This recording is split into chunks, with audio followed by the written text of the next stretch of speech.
Hi, my name is Janani Ramachandran, and my project is entitled SupercaliFRACKalisticexpiALGAEdocious, researching the effects of harmful fracking chemicals on freshwater algae. I was inspired to do my project when I read an article over the summer about a fracking site found in Grand Prairie, Texas.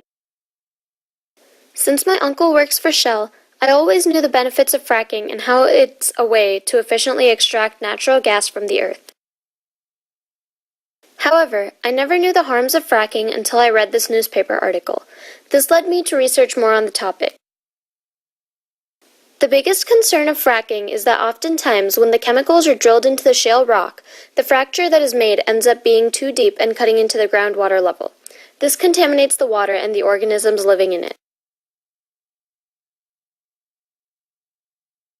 I then decided to do my experiment on fracking and to research to what extent the chemicals in fracking harm freshwater algae and plants. I tested this experiment by exposing chlorella, volvox, elodea, and spirulina to 3 chemicals that were found in the Grand Prairie fracking site: hydrochloric acid, ammonium persulfate, and chlorine dioxide. Additionally, I tested a combination of these chemicals.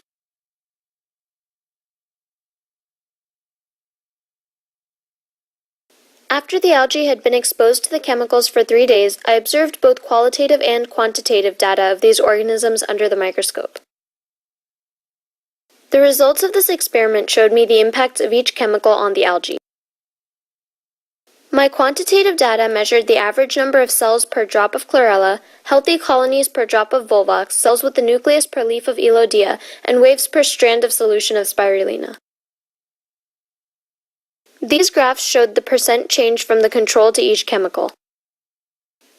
I set the control average to 0%, then found the percent change for each chemical. As seen in the previous 3 graphs, the ammonium persulfate caused the most drastic results for the chlorella, volvox, and elodea. However, the chlorine dioxide was the worst chemical for the spirulina algae. In conclusion, the ammonium persulfate, though in different concentrations, was the most harmful to both types of green algae as well as the green plant, while the chlorine dioxide was the most harmful to the blue-green algae. In the future, fracking sites in areas that have abundant green algae or plant populations should avoid the use of ammonium persulfate, while areas that have heavy blue-green algae populations should not use chlorine dioxide in the fracking process. Thank you for your time, and I hope to be able to further find a way to improve the process of hydraulic fracturing.